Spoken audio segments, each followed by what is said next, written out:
I will be discussing about the gymnosperms. These is a example of gymnosperm, that is a pinus plant. This is how the pinus looks like.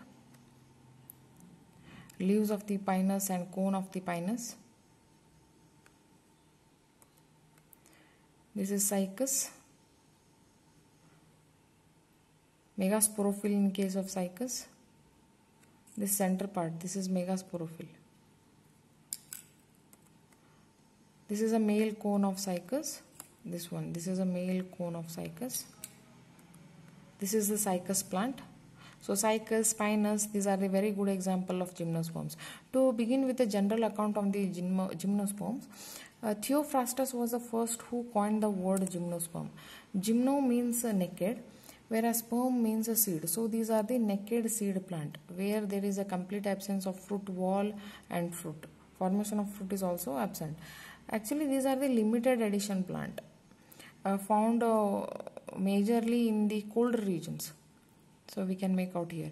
In colder regions, hilly areas, these cone-shaped structure plants, these are nothing but conifers. So conifers again belong to gymnosperms. So maximum gymnosperms we can see in a xerophytic condition, where there is a less amount of water availability. You can make out here, present in colder regions.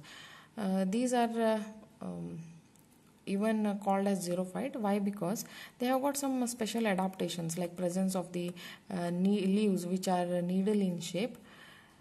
Needle shape in the sense there is a less surface area. Lesser surface area is less amount of water loss. Apart from that, these needles, when we are going to touch, they are going to appear as a hard structure. This hardness is because of the presence of cuticle. Again, cuticle is like impermeable for the water.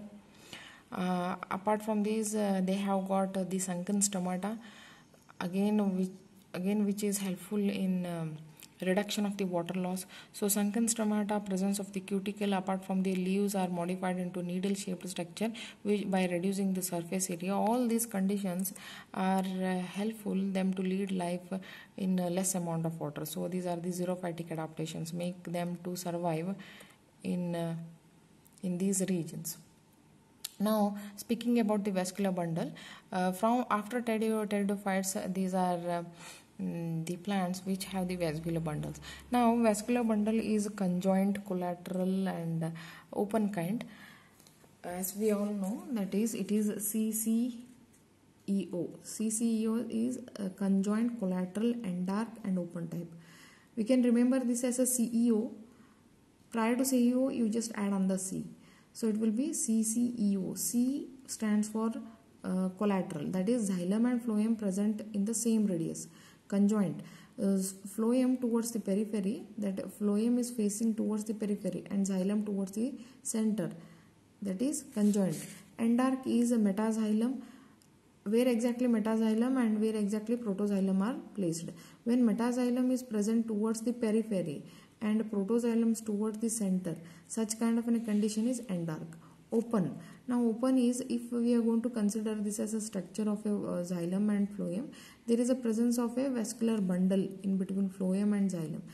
Sorry, not vascular bundle, a tissue called as cambium between phloem and xylem.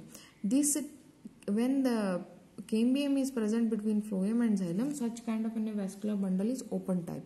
Now, when cambium is present, it is responsible for the secondary growth. Secondary growth, nothing but formation of the woody plants. So, pinus is a woody plant here. This woody plant is more useful at the commercial level. Commercially, it is very useful. So, this was a vascular bundle in case of pinus. Now, speaking about the plant, it is divisible into root, stem, and leaves. Root here are colloidal type, coralloid type. Apart from that, there is association with the fungus called as mycorrhizal fungi. So these are some of the pictures.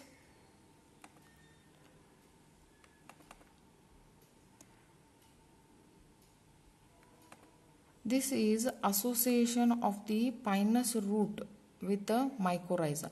So root in association with the fungus, leading to formation of a mycorrhizal root. Actually, this is a symbiotic association where this fungus is going to provide nitrogen followed by phosphorus. In return, it is going to get sugars. Apart from that, a space to survive. So Pinus has a mycorrhizal association. Whereas this is a cycas. Here, in case of cycas, the root are in association with the blue-green algae, especially nostoc. Such roots which are in association with the blue-green algae are called as a corolloid root. So we have a corolloid and we have mycorrhizal type of roots found in case of gymnosperms. Now stem, in case of cycas, it is unbranched. Here, in case of cycas, it is unbranched. Stem is unbranched, whereas in Pinus it is profusely branched. Here in profusely branched in case of Pinus. Speaking about the leaves, leaves are foliage leaves are simple. They may be needle shaped or they may be compound. Here these are the compound leaves. Now speaking about the reproduction in case of gymnosperms, they are going to produce two types of spores. One is megaspore. Another one is microspore. Megaspores, these are the larger spore. These are the larger spores. Now there should be something which can hold these spores. These spores are present in a sac-like structure. This sac is called as sporangia. Now this sporangia bearing megaspore is called as megasporangia. This megasporangia is nothing but an ovule. These megasporangia are present on the leaves. The leaves which contains megasporangia, such leaves are called as megasporophyll. This megasporophyll is going to form a compact structure which is going to result in a cone.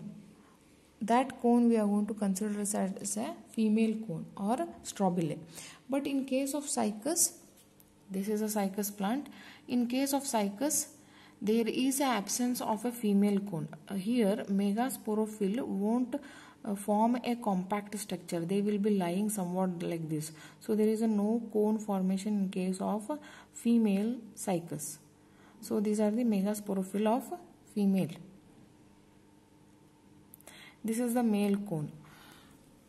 Microspore, these are the spores which are present in the sporangia. Such sporangia which contains microspore is called as microsporangia. Microsporangia is nothing but it is going to form the pollen grain. Now microsporangia are present on a leaves called as microsporophyll. These microsporophyll are going to form a compact structure called as male cone. This is how the male cone appears in case of cycas, because of the compact arrangement of the microsporophyll.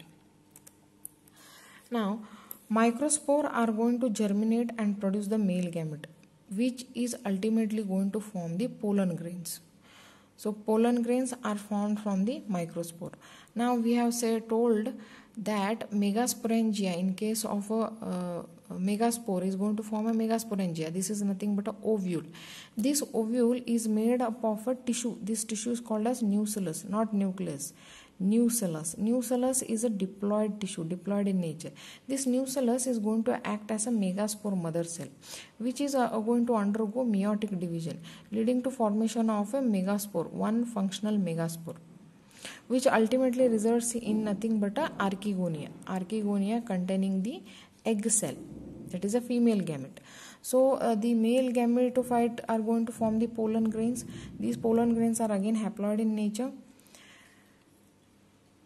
These are light-weighted thing. These are going to disperse through wind and reach the egg, leading to formation of the zygote, which is 2n in nature, diploid in nature. This zygote is going to form a seed, diploid seed. This is nothing but a naked seed. Seed which is formed is naked. It is not covered by any kind of an integument. So this was a general account on gymnosperms. Thank you.